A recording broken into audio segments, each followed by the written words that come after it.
All right, as I'm setting up my digital painting and I'm tweaking my sketch layer to get a better sense of where my shapes should go,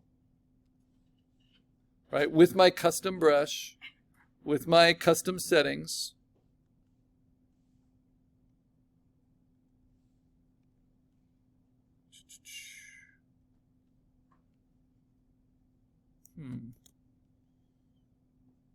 there we are.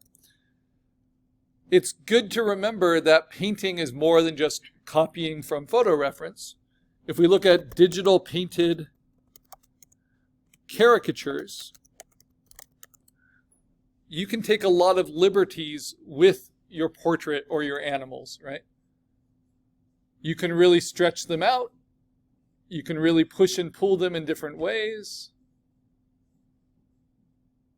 So we have Abraham Lincoln. We have Danny Trejo. Here's one I even like better, Danny Trejo. And they're totally pushed in different ways, right? It's not about matching reality. So that's what I'm going to do with my cat. Instead of making it look like what my cat looks like in photos, like this, I'm going to kind of make this weird medieval kind of illustration of my cat and make it into a painting. But it still needs to make sense. So this foot isn't making sense yet, so I'm going to move the foot down and kind of put it on its own weight, and then make the tail a little bit thicker.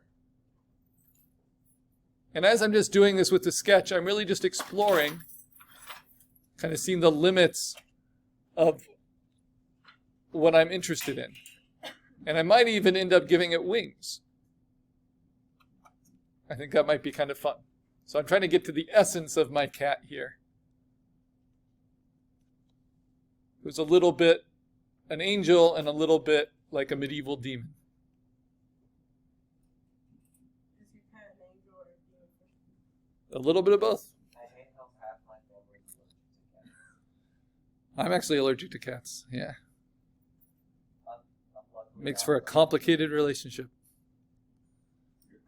You're allergic to cats, but you have a cat? But I have a cat because I have a life partner who loves cats, and it was a I'm non-negotiable. investing in foxes. But I like my cat a lot. It's true. I would also, when it dies, I would recommend getting a fox, because foxes are dog hardware with cat software. There you go. I've actually done this tutorial of the foxes that live in my backyard before. So foxes are great. We have a fox family. We got 3 little ones and 2 parent foxes. But they don't sit on my lap. Oh, that's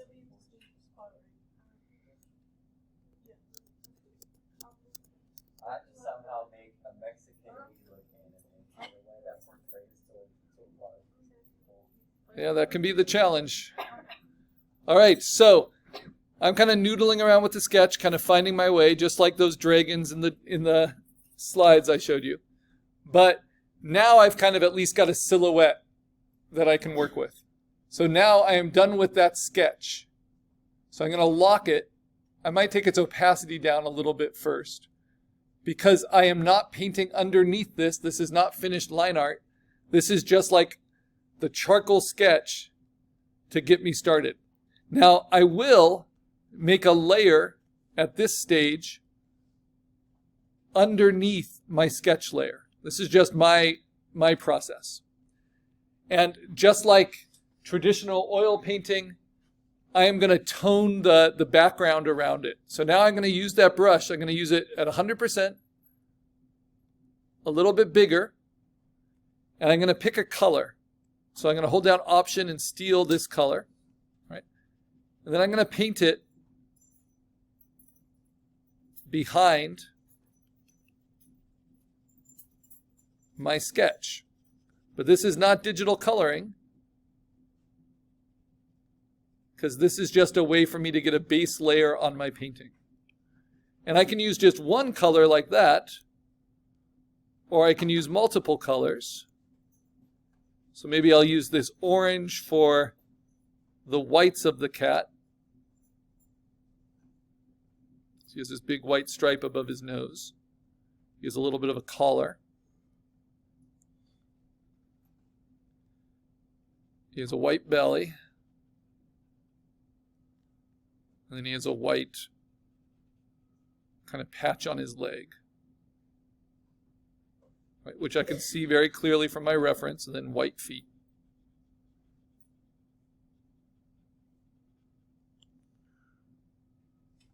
And then he has a white sleeve.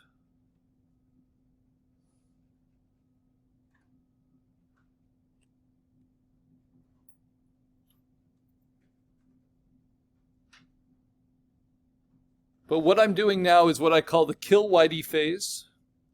We got to get rid of all that white, and we got to replace it with bold, solid colors. Just as your base painting.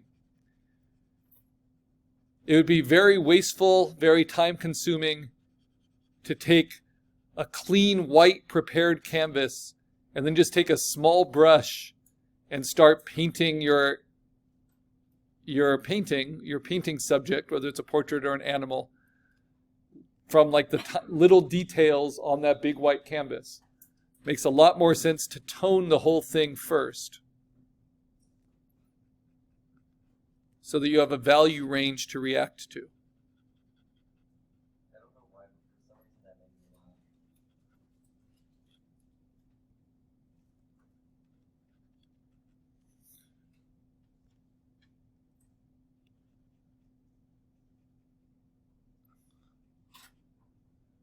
All right, and I might as well pick a different color for the eyes. He has kind of these greenish yellow eyes. So we're working, for those of you coming in, we're working on assignment 7.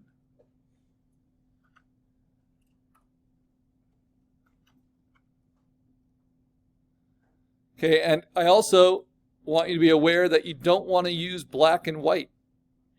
So at this point, I'm just doing my base painting. Then I might want to kind of indicate where some highlights might be based on how my photo reference is lit.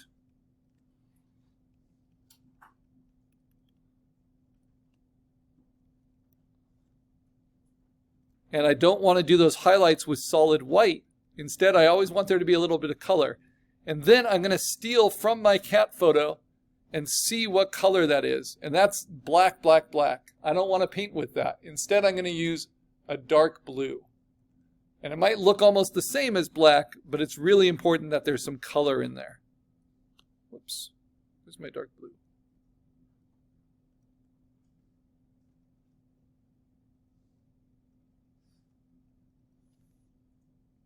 I'm not going to put this everywhere. I'm just going to establish my darkest darks.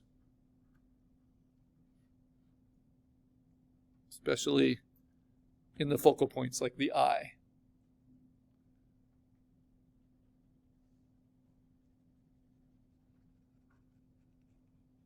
And the bottom of the tail.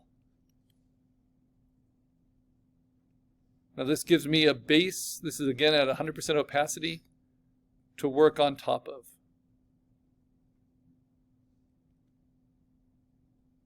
And he's also got pink ears.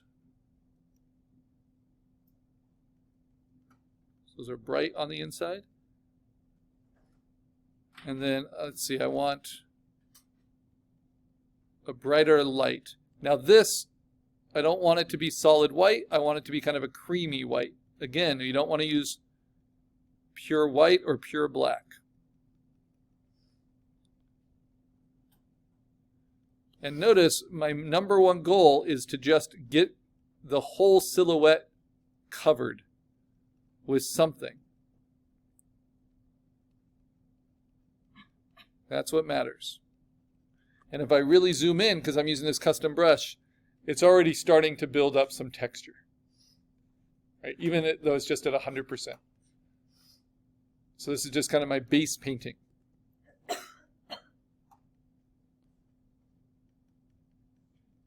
And I've got some greens, I've got some yellows, got some pinks. Just hold down Option. I have my left hand just float around the Option key.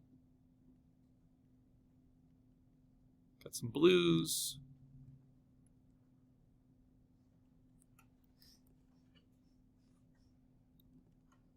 Let's see. His leg seems to catch a lot of light right there.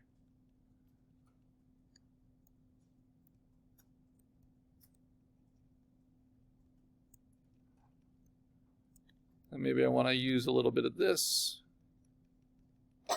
in there. And I can always just choose colors too. Like if I want a lighter, more cyan color and it's not present anywhere. See, it's right there. I can use that.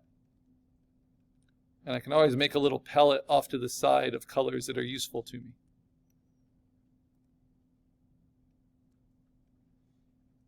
Like my lightest light and my darkest dark.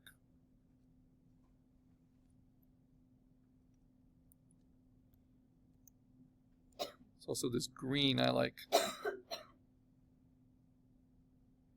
There it is.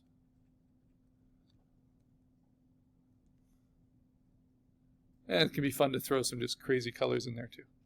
Okay, so now my base painting's pretty much done. Because I'm going with kind of a cartoonish exploration here. And you have to be willing next to color over your sketch. So if you turn your sketch off, you should have everything kind of filled in on your base painting. So that's your first step. And that's such an important step. I'm going to post it, even though it's not a requirement, into the Canvas assignment.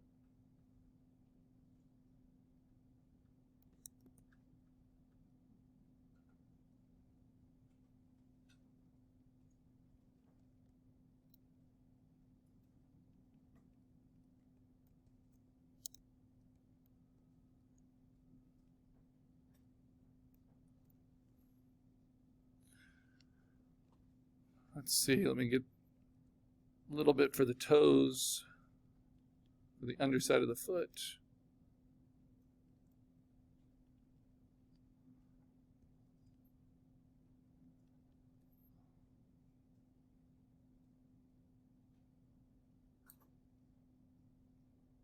He's got little black toe beans.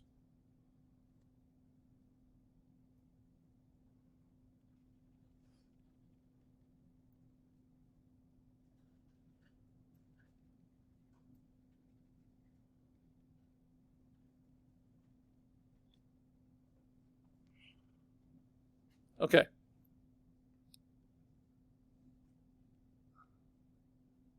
little bit of depth into this wing. So now I've got my base painting. So I'll just post my progress very simply by taking a screen grab. You're not required to do this, but this will help you remember the steps. These are at least the steps I use for digital painting. So I did a sketch. Now I'm going to do a base. I'm going to post my base layer, which is all at 100% opacity.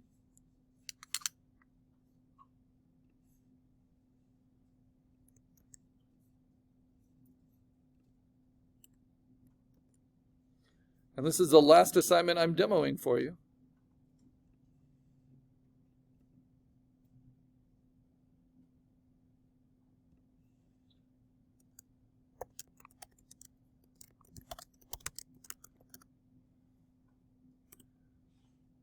That's my base layer.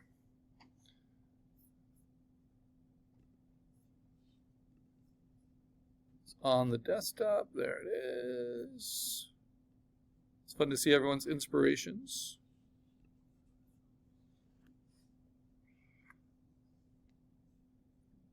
Okay. So you can use as many or as few layers as you want for your digital painting. But I tend to do a sketch and then a base paint layer where everything's filled in at 100% opacity. And next, I'm going to lock that. And on top of my sketch layer, I'm going to make a new layer. And this is going to be my rough painting. And this is where you really kind of